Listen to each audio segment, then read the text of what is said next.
Me han dado el gran honor, hoy en la mañana me llamó Giovanni y me dio el gran honor de presentar a Amador, un buen amigo, con quien tuvimos el gusto de compartir uno de los cursos de la Academia Latinoamericana de Medicina del Adulto Mayor.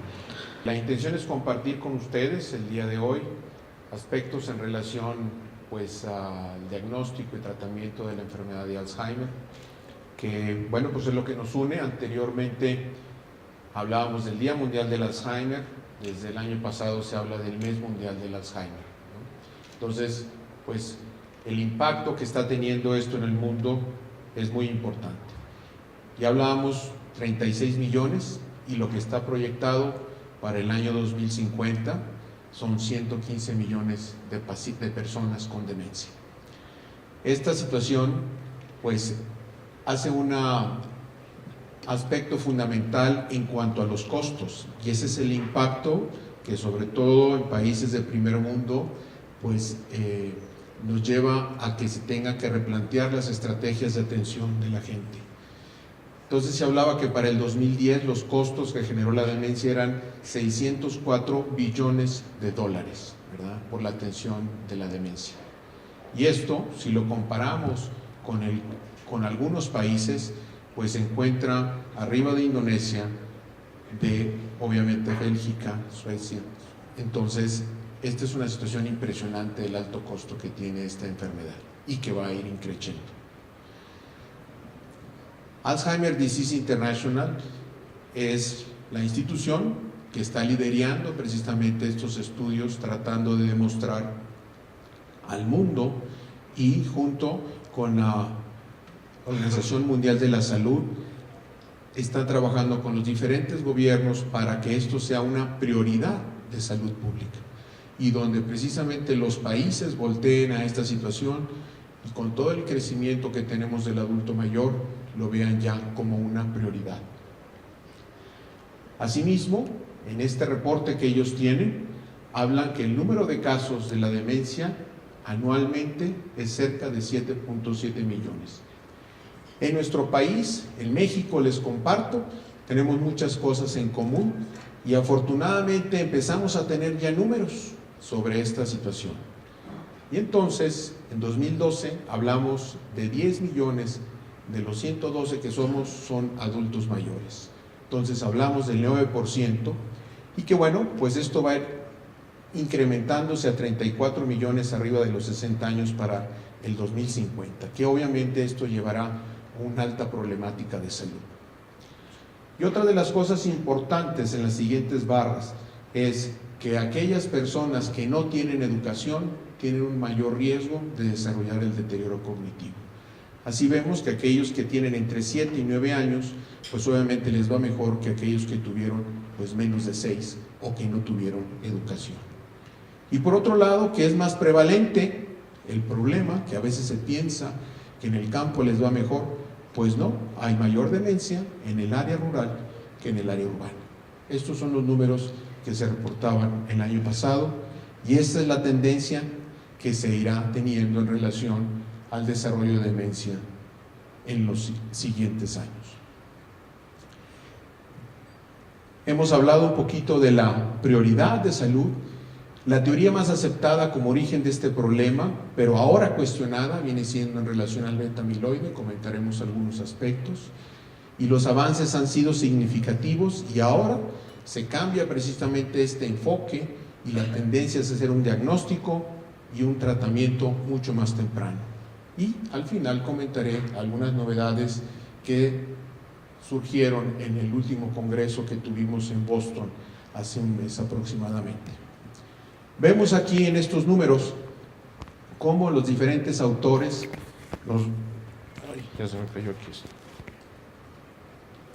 tienen una prevalencia que, como les decía, con la edad hasta parece que se va haciendo matemáticamente. Cada 5 años esta prevalencia se duplica. El enfoque que tenemos entonces es de que tenemos una demencia, pero antes de la demencia, probablemente en este paso normal, está lo que se llama el deterioro cognitivo leve, conocido en inglés como mild cognitive impairment.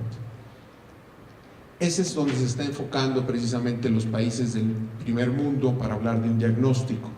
Ya el doctor Petersen lo describe en el 99, individuo que tiene problema de memoria, corroborada por alguien, le hacemos la evaluación y es evidente. Sin embargo, las otras áreas se encuentran prevalentes, está bien, está funcional todavía la persona. Entonces así vemos, si no tenemos alteraciones de la funcionalidad, hablamos de un deterioro cognitivo leve, con alteraciones de la funcionalidad y esas actividades cotidianas, obviamente hablamos ya de una demencia. En ese sentido, se han venido desarrollando el tratamiento para tratar de bloquear este desarrollo. Y aquí gráficamente, en una forma muy sencilla, hablamos de esta proteína precursora del amiloide, que esto hace que se empiece a depositar precisamente beta-amiloide en nuestro cerebro, precipitado tal vez esto por alteraciones genéticas, alteraciones en preselina 1 o la 2, o factores ambientales que pudieran incidir para que esto se dé.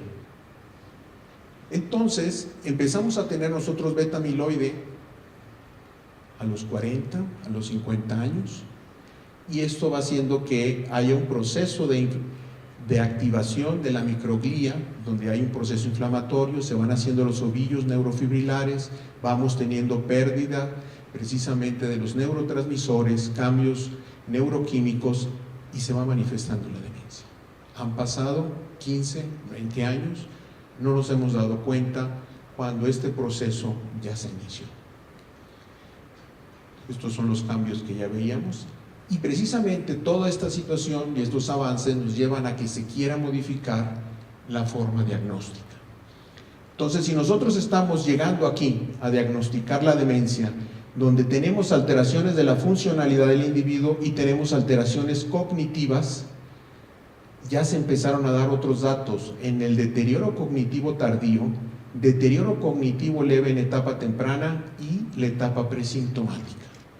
Entonces el enfoque viene precisamente a que los primeros cambios que tenemos es la aparición de proteína beta-amiloide en líquido cefalorraquídeo, y podemos detectar por estudios de imagen beta-amiloide en sistema nervioso. Posteriormente tenemos alteraciones de perfusión vista en la tomografía por emisión de positrones. Posteriormente vienen los cambios precisamente de la atrofia a nivel del hipocampo, y luego vienen alteraciones a nivel del líquido cefalorraquídeo de proteína tau, y luego las manifestaciones cognitivas más adelante. El asunto es cómo le hacemos para aquí nosotros detectar y poder hacer algo y evitar esta situación. Entonces, pues ahora se habla de esto como unos biomarcadores, y así hablamos que hay biomarcadores para un diagnóstico y obviamente para monitorizar precisamente la respuesta a los tratamientos. Y hay biomarcadores de riesgo, de diagnóstico y biomarcadores de progresión. Eso es lo que está tratando de hacer. Y ahorita, bueno, pues ya se están trabajando en biomarcadores del plasma, ¿sí?, a nivel sanguíneo. Y aquí tienen pues una serie de ellos de los cuales ya podemos detectar homocisteína, interleucina 6, niveles de apolipoproteína E. Sin embargo, hay otras sustancias que todavía están en estudio tratando de ver qué puede ser más temprano.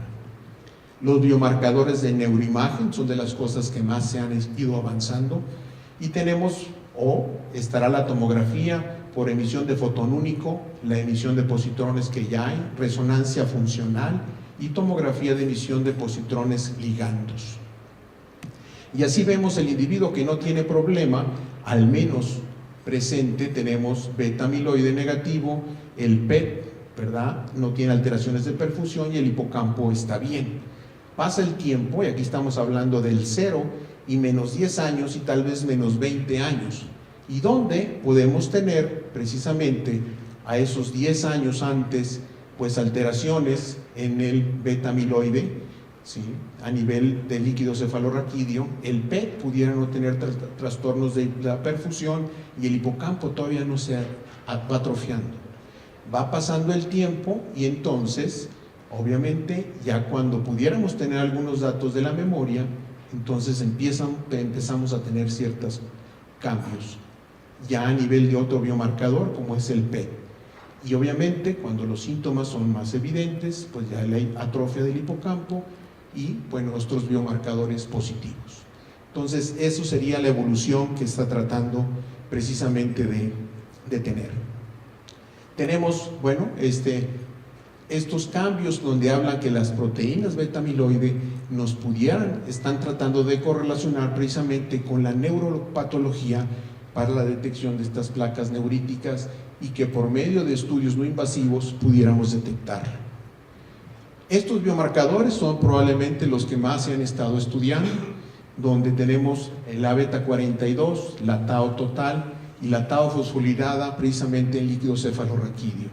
Y esto está llevando obviamente a que podamos hacer diagnósticos más tempranos. Sin embargo, hay otros biomarcadores en líquido cefalorraquídeo que se hablan, como son estas moléculas o glicoproteínas, y donde están en estudio precisamente tratando de ser mayor sensibilidad para diagnóstico temprano. Y que esto nos pueda llevar precisamente a este diagnóstico diferencial entre las diferentes demencias que nosotros tendremos.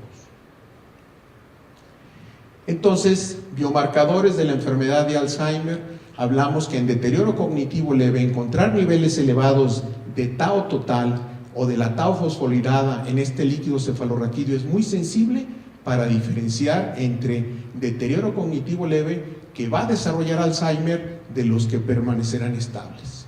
O la normalidad de estos tres biomarcadores con el beta-42 sería fiable para descartar esa evolución al menos en los siguientes 5 años. Hay otros, porque precisamente el hacerle punción a un paciente pues no es tan fácil lograrlo. Y ahorita todos los estudios en los que estamos involucrados nos están pidiendo líquido cefalorraquídeo precisamente con estos biomarcadores. De ahí que se esté evolucionando a tomar sangre, que es más sencillo y poder tenerlos, pero también en orina. Que esto es otra posibilidad que ya se está valorando, o incluso a nivel de saliva. Esto es lo que tenemos nosotros allá en Monterrey. Y bueno, pues actividades que se desarrollan así como lo hace aquí TASE, ¿verdad? Y que en el poco tiempo que tienen están haciendo realmente implementaciones importantes, sofisticadas, para tratar de mejorar las áreas. Tener consciente que el individuo normal tiene su área de cognición muy desarrollada, las emociones y la espiritualidad probablemente no están tan desarrolladas con el paso del tiempo, y el paciente con Alzheimer, la espiritualidad se desarrolla y las emociones, pero la cognición no. Y estas son las cosas que tenemos que aprender, lo digo porque yo como médico si algo he aprendido es precisamente trabajando con la Asociación de Alzheimer y con los pacientes con demencia, que estas son las áreas que más nos pueden ser útiles cuando el paciente se va deteriorando. Y no obsesionarnos muchas veces en las cuestiones del tratamiento solamente cognitivo. Una serie de personalidades en el mundo con Alzheimer que obviamente ustedes conocen a muchos de ellos. ¿Qué viene para el futuro? ¿Sí? Pues por lo pronto un corredor donde tenemos todavía una incógnita, esa es la realidad. Pero estos tratamientos emergentes, ¿sí? Vemos aquí, esto es Bapineuzumab, ¿verdad? Este es un anticuerpo monoclonal. Aquí estamos viendo pacientes con Alzheimer donde tenían beta-amiloide, se les pone la sustancia y obviamente a los 70 meses tiene una regresión, hay una disminución de ese beta-amiloide en el sistema nervioso. Otro paciente que tenía su daño y vean cómo se limpia precisamente el cerebro de beta-amiloide. Los pacientes que estaban en control o con placebo, se les da el placebo y progresa la enfermedad, lo mismo en este caso y cómo está. ¿Cuál es la realidad? De que estos pacientes lo recibieron, pero no hubo una mejoría clínica. Y entonces el punto es, la ciencia dice, estamos llegando tarde, ya no podemos regresar a esta situación. Entonces ahorita estamos trabajando con pacientes con deterioro cognitivo leve, ¿verdad? O deterioro tipo amnésico, donde algunos tienen, se les puede hacer su PET, ¿verdad? Con Pittsburgh, etcétera, y se está trabajando con otros nuevos anticuerpos monoclonales tratando de que esta manifestación de la enfermedad pues sea más tardía o más lenta. Recordar este Día Mundial del Alzheimer, ¿verdad? y tenemos que hacer equipo. Precisamente nosotros en el sector salud, donde con el paciente, la familia es fundamental, pero nosotros formamos una parte fundamental, pero esto tiene que trascender a la sociedad.